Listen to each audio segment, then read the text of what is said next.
Today is August 8th, 2018. We're at the Maps Air Museum in North Canton, Ohio, and I'm speaking with M.L. Weaver as part of the Maps History Program. Do you remember the day that Pearl Harbor was bombed? 1941. Mm-hmm. Well, where were you? I was coming home from church when the announcement was made in the radio or television at home in Akron on North Hill and Linden Avenue.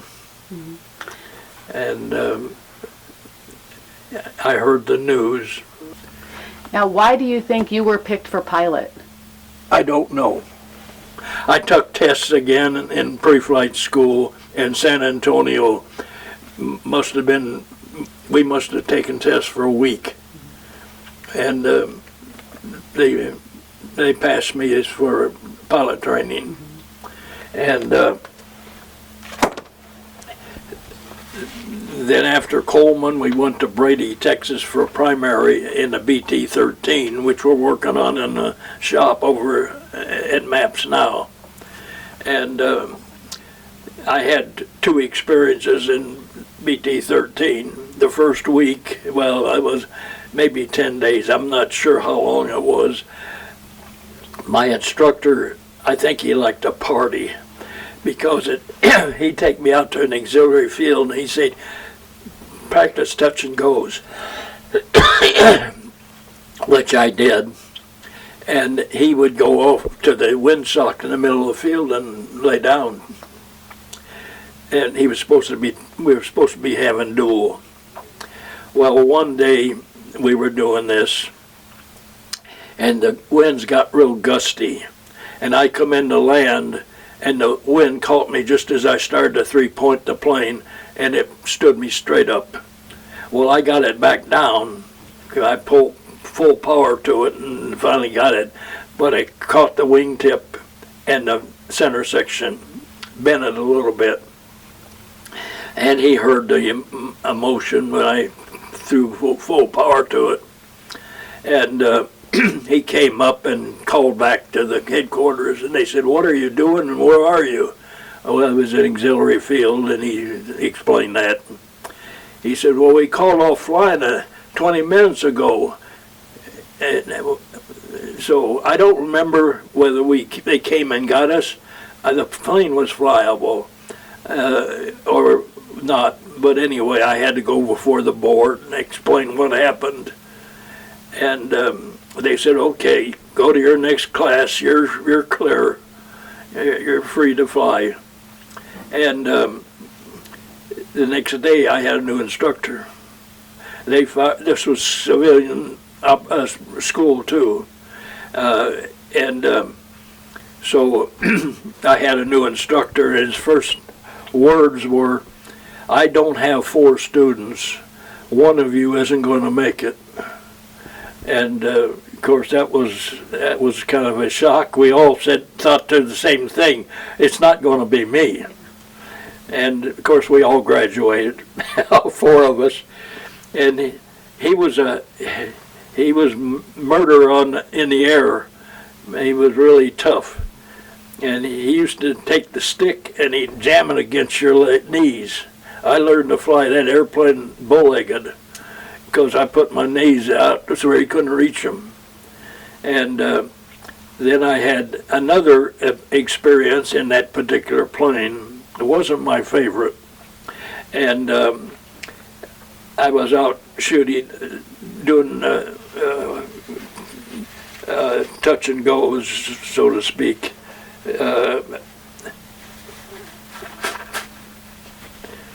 At a auxiliary airport, and I'd landed, taxied around. I'd switched gas tanks while I was on the ground because I figured time I circle around and take off again, I would know whether everything was all right.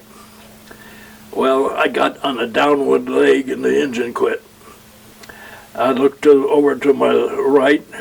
There's a field over there full of boulders. I mean, big rocks. I said, I can't make it then. I can't make it back to the field because I'm halfway down. So I hit the wobble pump, and I pumped like crazy, and it caught. And I got back all right. I don't think I ever told anybody about that. Now, what's the wah-wah pump? It pumps gas into the engine And where is it located?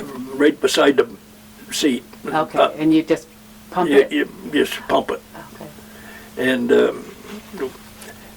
that's the only time I ever used it, and I probably never used one again and on any plane.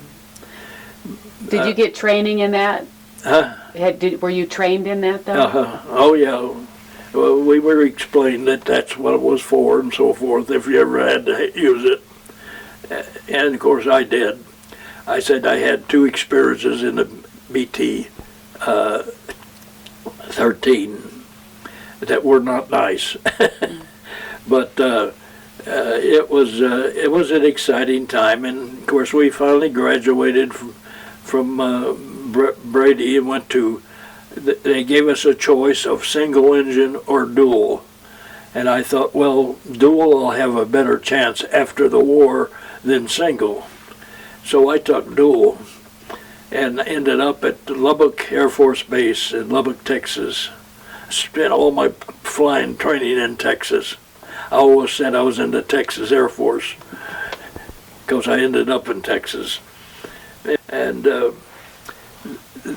then after graduation, I ended up in Houston, Texas at Ellington Field. And that was quite an experience. I did get to go home after advance, after graduation, and became a flight officer. And we had great food at Advanced.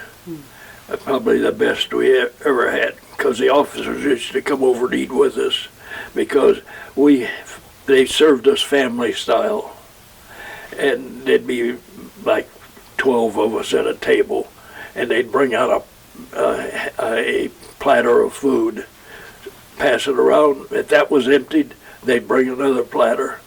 We ate real good. What was your rank at this time?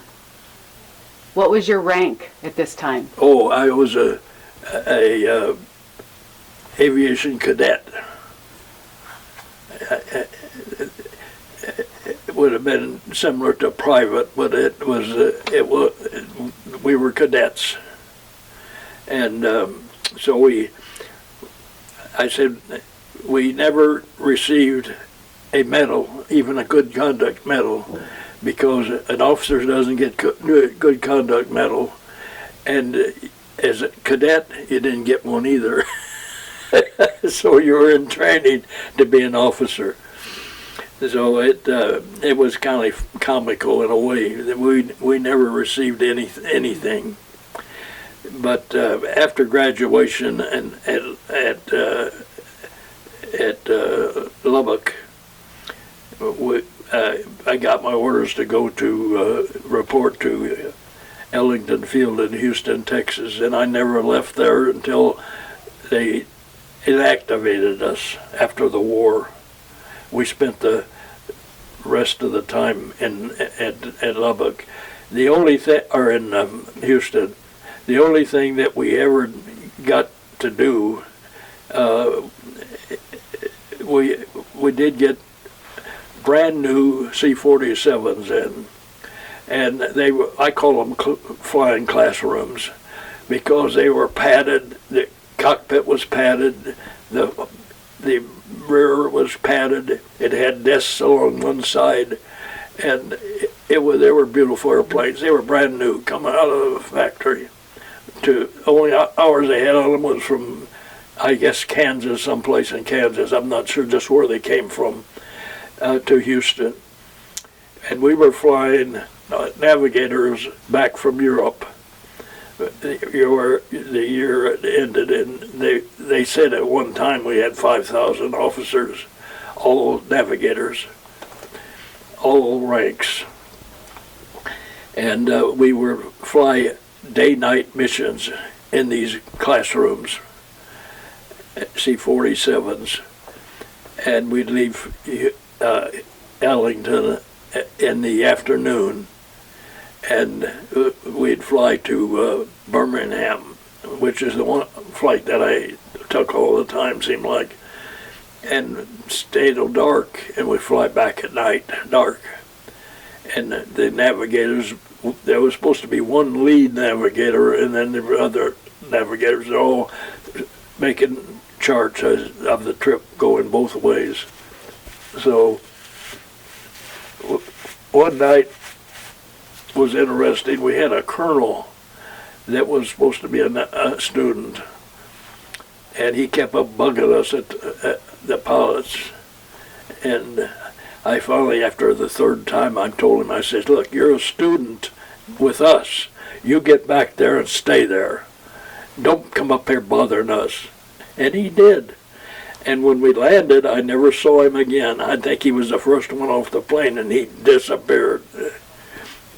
But the only exciting thing that happened while I was in Houston was one day I was flight line officer of the day, which gave me a Jeep to travel back and forth the line. I was supposed to meet anybody who came in and take them to the headquarters.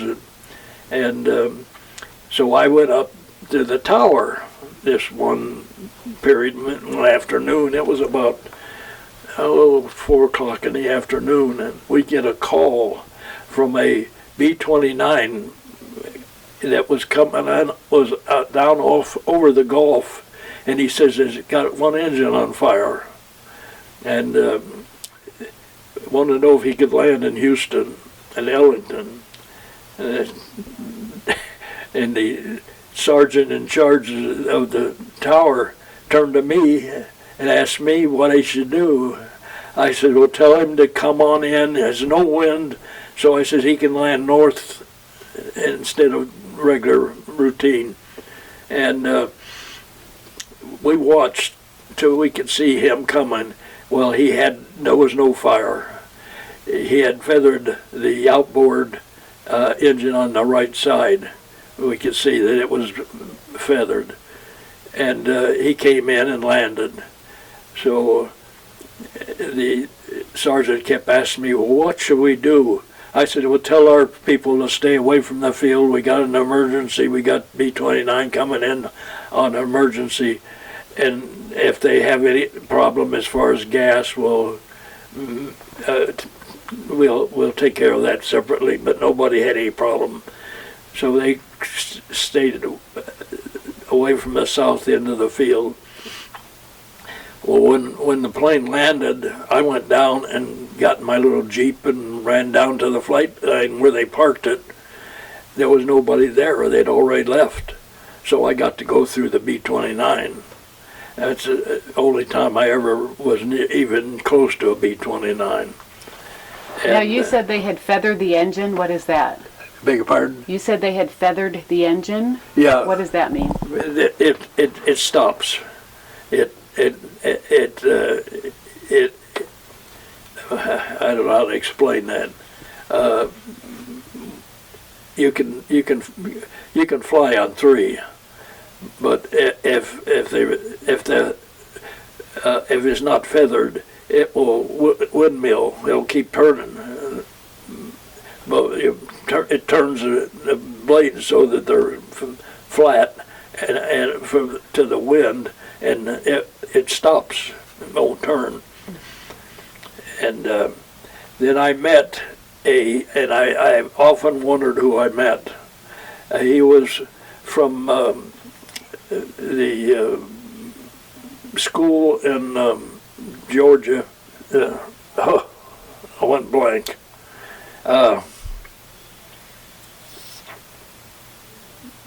The colored group. Oh, the Tuskegee Airmen? Yeah, Tuskegee Airmen. He was from there. He was a officer. I never got his name. A real nice fella. He was flying at 820. He said, it's my personal airplane. I said, I love that airplane. He said, it's my personal airplane. He got in the Jeep, and we went back into headquarters. I've always thought, I wish I'd have gotten his name, because he was a major or something. He was a higher officer, and but he was a real nice fellow. And he was from Tuskegee Institute. He was probably commander there. And I often wondered today even who he was, whether he ended up being a general or what. But that was the only thing I could say that was exciting about Houston. That's the only events I had. So when the war ended, they evacuated us. Marked our cards. We had a little plastic card that we carried. They marked that inactive and told us to go home. Went from Houston back, and they paid mileage to get us back home. And there was a fellow that was going to Pittsburgh, and he wanted to know if there was anybody that was going that direction, would like a ride. So I said, I'll go with you. And so we came back, ran into ice in Kentucky. We spent 2 days coming back because there was no expressways in those days. It was all two-lane roads. And he let me off in Zanesville. He says, I'm not going to go to Akron. He says, I says, just get me to the Greyhound bus station, and I'll catch a bus to Akron. And I don't remember his name or anything, but I think he was an officer before he went into cadet training, and that I think we had about 8 of them in advance that were officers before, and transferred over to the Air Corps. And that's pretty much the story of my life. Mm-hmm.